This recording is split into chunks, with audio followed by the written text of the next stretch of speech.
Assalamu alaikum and welcome back.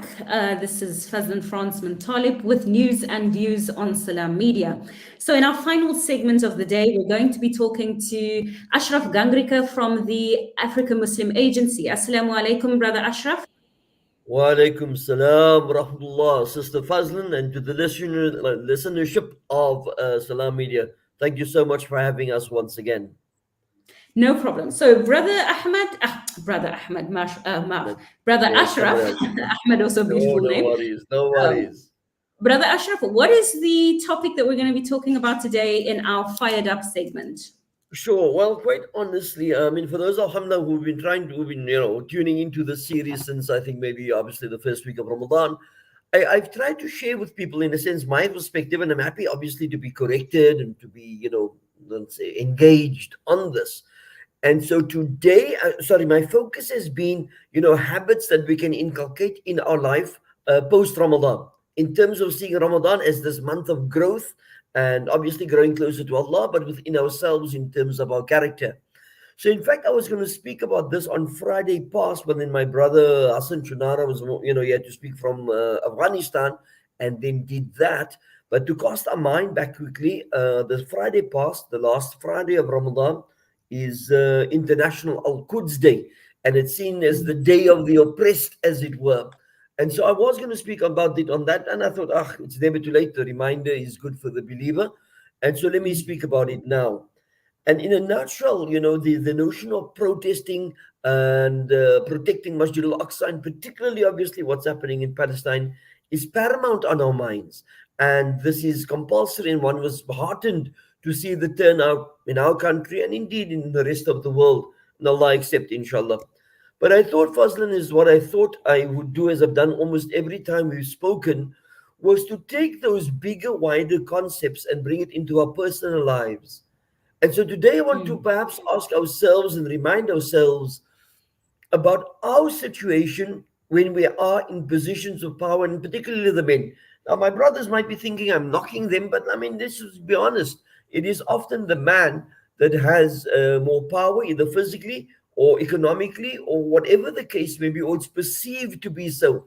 Did a lovely little insert, I think, was Zahir Bam, previous to you, who sat as the anchor, Fazlin, and we spoke about the mhm, notion of real men, right? And in the sense that we need to generate young people with respect for females, etc., etc. But today I want to say to you, whether you're an employer or head of the household, are mm, you an oppressor?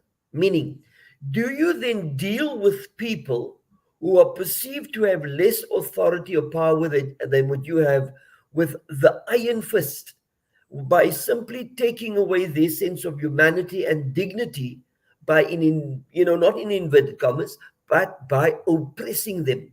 See, my point is, mm, it's so easy to see oppression as an external phenomenon, something that governments do to others, but it's not something that I mhm, do. But if we are expecting people to work long hours, heavy labor, without a break, that we are so micromanaging them that they need to fill in a form when they go to the bathroom, when we deny them tea breaks and lunch breaks and anything that's contrary to the basic employment act of our country, then I'm saying to you, my brothers and sisters, that's oppression. When we walk into our homes, and I'm speaking to my brothers, and I'm not being misogynistic in this regard, but seeing the man as the head of the household, and we come in and only assume that we are important, that we are the ones who need to be taken care of, and that it was our spouse's duty simply to make sure that everything in the house is ready, then I'm saying to you, mm, that's oppression.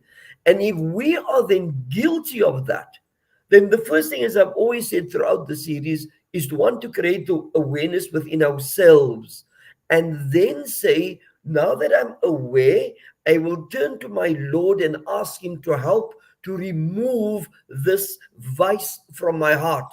For oppression is a sign of darkness and not good character. So, in a nutshell, Fazl, what I want to perhaps suggest to our listeners today is to again take this step back. And as much as we lament and our heart breaks and bleeds for our brothers in Palestine, subjected to the extreme violence of a colonial power, ask myself, and I start with myself, Ashraf, Are you doing that to someone else, to another of Allah's creation? Obviously, of lesser degree. I mean, nobody's bombing anybody, I hope. But I am saying that in your engagement with people who are perceived to be less powerful than you, do you treat them with respect, with dignity, enhance their self worth, make them feel acknowledged and valued, or do you reduce them to a sense of nothingness, devalue their humanity, etc.? If the answer to that question is yes, I do that, I am guilty of it, then my brothers and sisters, we are still in Ramadan.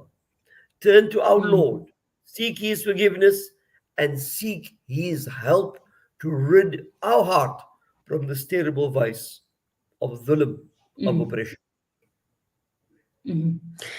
Brother Ashraf, you've touched on something that's so profound, and I think even zooming into it from a male perspective, and I think that's sometimes very often not spoken about. We very often speak about the rights that people have in situations, but we seldom speak about the responsibilities of the roles that you Sure. actually have in those specific situations.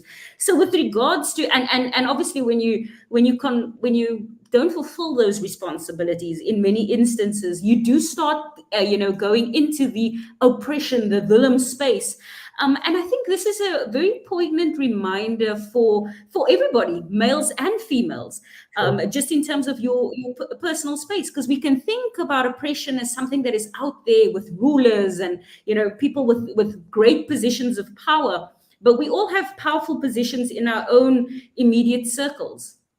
Well, that's my point, Fazlin. It's, because the very word, oppression is like, no, no, this is something that governments do. It doesn't apply to me Mm, in my community, in my home, in my workspace, etc.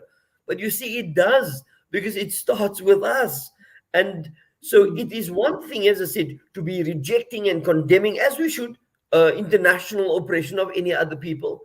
But I'm sort of today reminding myself and everybody else, we need to take a step back and say, on the micro level that I exist compared to the macro international level, am I guilty of this? Do I then invade the personal space of another human being and make that person feel less? So simple things. When we're in a mm, meeting, mosque committee, and you may be, okay, the chairman or an office bearer, and there's somebody who maybe isn't as eloquent, who doesn't have the, is not versed in the language, etc., or the protocols of meeting. Are we scathing in our words to that human being? Are we mm, rejecting of their opinion because they may not be on the same social economic strata as us? And for me, that's oppression. And again, I said to you mm, that it's Ramadan, and so the issue of the cooking, and alhamdulillah, there are a lot of men who are now cooking, and that's great. You're speaking to someone who struggles to boil water, Fazlan. And so I come home, and I'd like to think I'm aware to know that my wife who works, that she's also tired, that she's had a hard day. And if there isn't enough salt in the food, then I say, alhamdulillah, I'm grateful that we have food. Rather, let there be less than more, and we can add the salt. And this notion of just to appreciate, man, it's different from thankfulness to Allah, which is something that we must have with us all the time. But to be aware as to how you're treating another. Mm, there aren't mm, very many. There should be more of us who do that. I speak to myself first. Yeah. mm. So on the final point is Sure. obviously we all have learned behavior, right? We have learned behavior and how we conduct ourselves very often with the people closest to us and then within the people that are within our sphere. So with regards to what you were saying, what do you think or what would be suggestions on unlearning that type of process? Because for example, if you're sitting in a meeting, it's very easy to pump your ego when you are the most eloquent person or you feel that you have the answer or you have the most dominant voice. How do you unlearn those behaviors so that you can humble yourself in those situations and not veer into the oppression side? Yeah, that's very difficult. So for me, first and personally, and I'm not a trained psychologist or anything, but for me, always I like the notion of the consciousness. So let's say somebody is listening to this, right? And then I want that person, you got to be honest, man. I had a program about honesty, and I said, you must be honest with yourself. Don't think that, and I've used this third time I'm about to say it. Don't be Abu Bakr out in the market and Abu Jahl in your home. and in your workplace, as it Mm, were. So I'm saying to you, the first thing for me in identifying a vice is to first identify it, be conscious of it, and then once you feel this thing of, let's say, the vice arising, don't suppress it, be conscious. And the greater the consciousness, the greater the growth, the decrease in the vice. Now, this is only with Allah's help. mm, So, if there's nothing wrong in turning to Him, and I spoke earlier, maybe last week, the week before, with regards to take a hard look in the mirror. Allah knows who you are and what you do. But sometimes we get caught up in our own hype. And Cape Town language persons, I'm very happy to speak to a Cape Townian. We all think we're so quiet, mm, man. And like I'm in the cat's mm, whiskers here. And you start believing mm, that hype. But I'm said in that day, just take a step back and look into your heart and say, mm, well, I'm prone to lying. I break promises. I sometimes I'm mm, hypocritical, etc. My Lord, help me. Now, the first thing to mm, do to answer your question, one is to acknowledge that you are guilty of this, and that's not a sin or a crime. To acknowledge that this is a vice, a flaw within our character. To acknowledge the flaw is not the sin. To acknowledge the mm, flaw is to want, I need to progress towards that which is better. To know it is there and do nothing, I say, then we are mm. skating on thin ice, particularly in this weather in Cape Town, Fazlin. Shukran so much, Brother Ashraf. And that was really some sage advice. If we just look at it from, the impact we have in our interpersonal spaces, firstly, the spaces where we operate outside of our interpersonal spaces. Very often we look at, challenges and problems in the world and we put labels on it. And I think it's sometimes very important to turn the fingers back and ask ourselves, am I a mini oppressor? Am I a mini dictator? And what is it that I can do to rectify that behavior? So, shukran so much for your sage advice. I think it's so important leading out of the month of Ramadan for us to bear this in mind going forward. Jazakallah Fazlin. Thank you so much for the engagement. I really enjoyed the chat. And inshallah, we'll do so again tomorrow if Allah wills. Thank you so much. Take care, stay safe. Assalamu alaikum wa rahmatullahi wa barakatuh. Wa alaikum salam wa rahmatullahi wa barakatuh.